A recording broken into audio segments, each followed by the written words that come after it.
Sveicināti, mīļie draugi, šajā svētdienas rītā, kad tikai pavisam neilgs laiks, pāris nedēļas līdz lieldienām, tūlīt jau būs pavasara saulgrieži, vai tie bieži tiek saukti saules stāvji.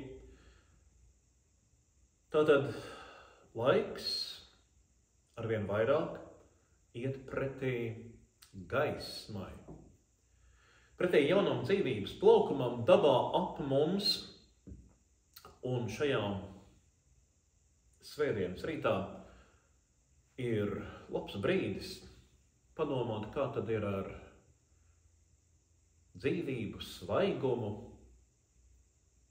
patiesu atvērtību pretī dzīvajam, patiesajam, arī mūsos katrā.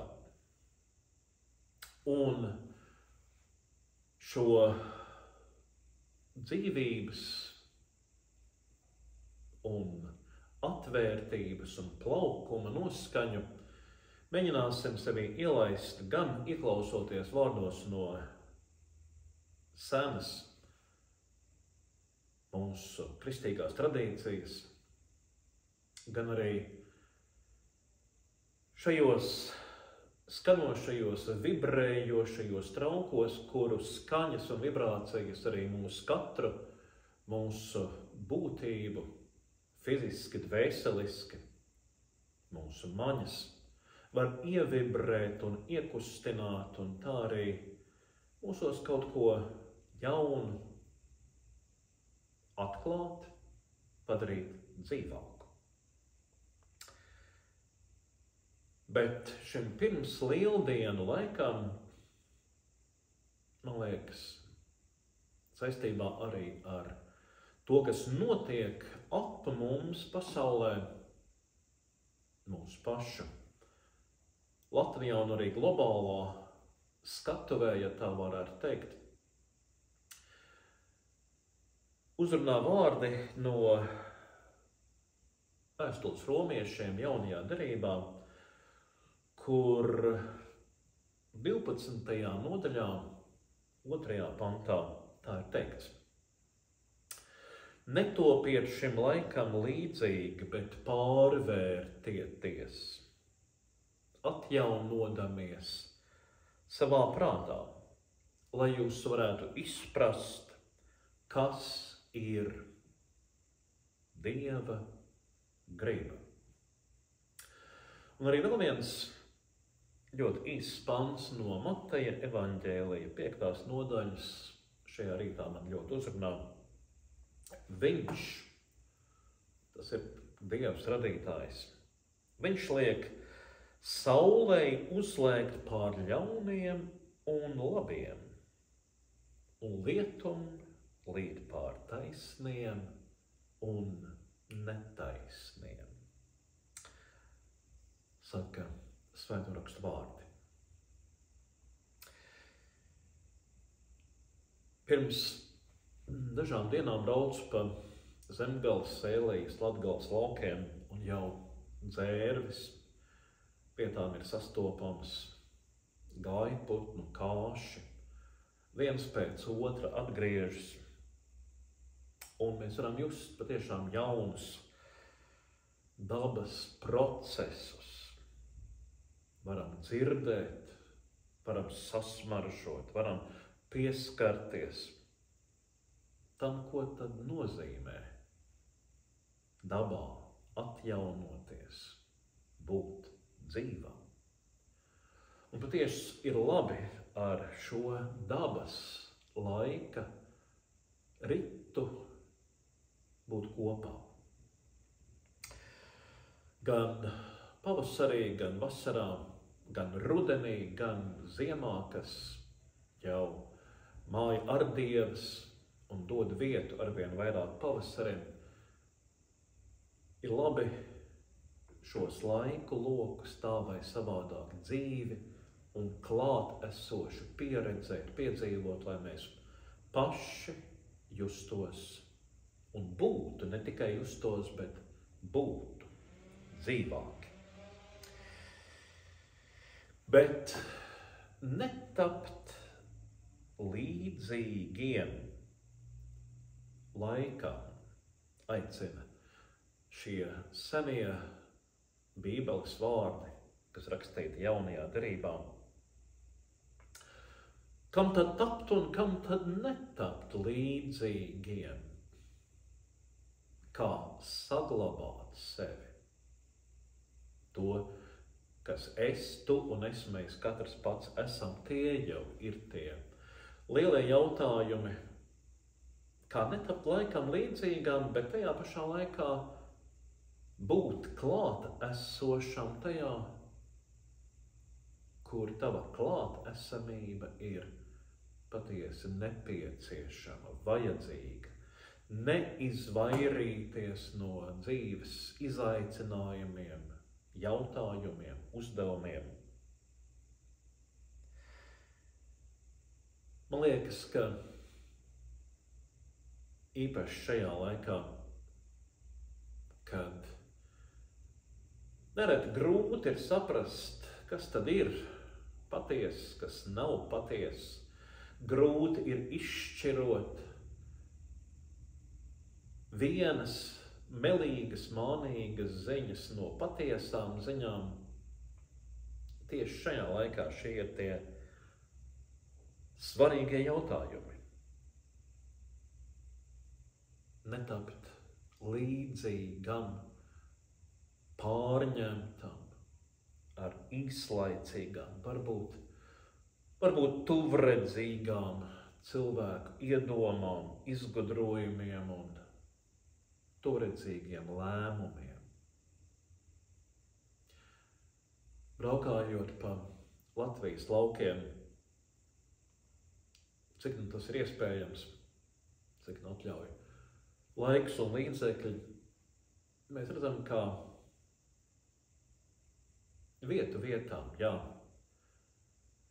ir koptas saimniecības, bet ir tik daudz pamestu, brūkošu, grūstošu, mitekļu māju, kur tu vari nojaust, kādreiz ir bijusi dzīvība, kādreiz ir mituši cilvēki, kādreiz ir bijušas dzīves saimniecības, bet arvien tas vārds kādreiz, bet vairs ne tagad. Arvien šīs noskaņas ir tās noteicošās un tik daudz uz mums nākošās. Un tad tu sev vaicā, bet vai tā vajadzēja būt? Vai tā ir jābūt? Šajā pavasara laikā, kad sniega vairs nav un lapas vēl nav izplaukušas, mēs dzirdam par skolu slēgšanu, kas arvien vairāk nešaubīgi iztukšo šos laukus. Acīm redzot, padarīs Latviju vēl laukos nabagāku, tukšāku. Ko mēs varam darīt? Droši vien vismaz mēģināt vaicāt, mēģināt neatrauties un neatdalīties. Jā, patiesi būt klāt esošiem, netopot līdzdalīgiem procesos, kas nenes dzīvību, bet gluži pretēji. Mēģinot saprast, kas tad ir tie procesi, kas dzīvību varētu atjaunot mūsu pašu kopienās, lielākās, mazākās, mūsu pašu tautā, zemē, valstī. Un tā arī mēs drīkstam cerēt no mūsu kopienām, izstarojot kaut ko no kādas dzīvības enerģijas plašāk pasaulē. Un arī Tā, cerams, vairojot dzīvības spēku, mieru un patiesību, tur, kur tā tik ļoti nepieciešama. Jā, patiesi varam būt pateicīgi, ka šobrīd mūsu zemē nav kara, tas ir kaimiņos. Varam darīt, ko vien spējam, lai tas nebūtu šeit. Palīdzot cietējiem, palīdzot tiem, kuriem mūsu palīdzība ir nepieciešama gan Latvijā, gan ārpus tās robežas, kur ir karš, bet arī iesaistoties pašiem savas vides dzīvības atjaunošanā. Netopiet šim laikam līdzīgi, bet pārvērtieties. Šis ir pārvērtību laiks, transformācijas, atklāšanās laiks, kad aiz daudziem plīvuriem, pārsegiem, maldiem, pilnīgi noteikti kaut kas varbūt negaidīts atklāsies, un es domāju, jau atklājas. Kaut kas katram jādara. Kas? Uz šo jautājumu katram jāatbild pašam. Un tāpēc pavasara tīrīšanas, iekšējas un ārējas tīrīšanas jautājums ir, kam tu uzticēsies, kam klausīsi, kam ticēsi. Jāticēsi Dievam radītājam, ticēsi Kristum, bet šajā pasaulē tās izaicinājumos, tās dažādajos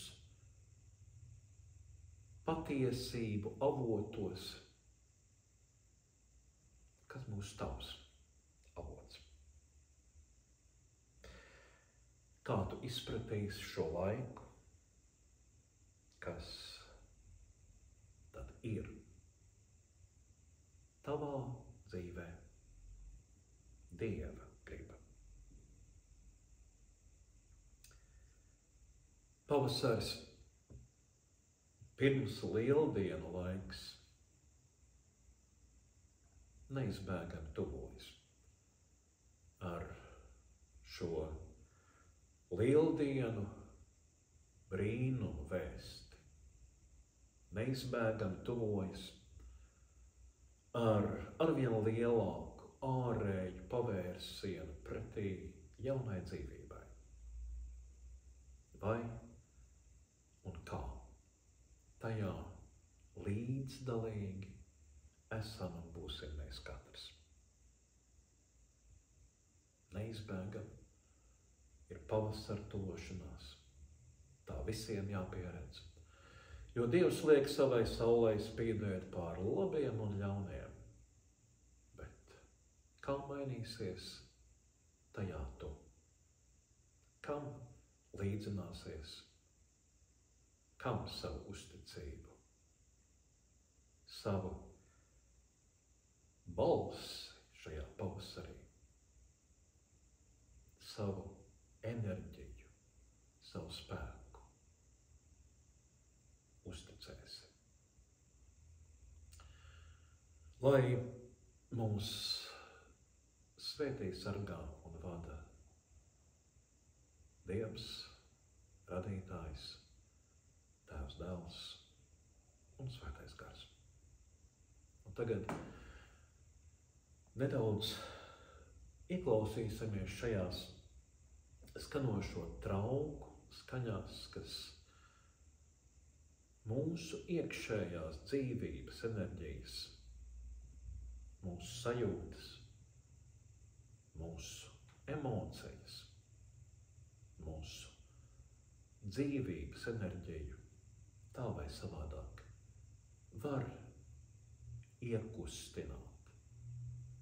Ja vien klausamies, iekustināt mūs var it jebkas, bet šīs ļoti īpašas vibrācijas, skaņas, mēģināsim tās uztvert.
Mūsu Tēvs debesīs, svētīts lai top tavs vārds, lai nāk tava valstība, tavs prāts, lai notiek kā debesīs, tā arī virs zemes. Mūsu dienascho maizi dod mums šodien un piedod mums mūsu parādus, kā arī mēs piedodam saviem parādniekiem, un neieved mūsu kārdināšanā, bet atpestī mūs no ļauna, jo tev pieder valstība, spēks un gods mūžīgi mūžos. Āmen.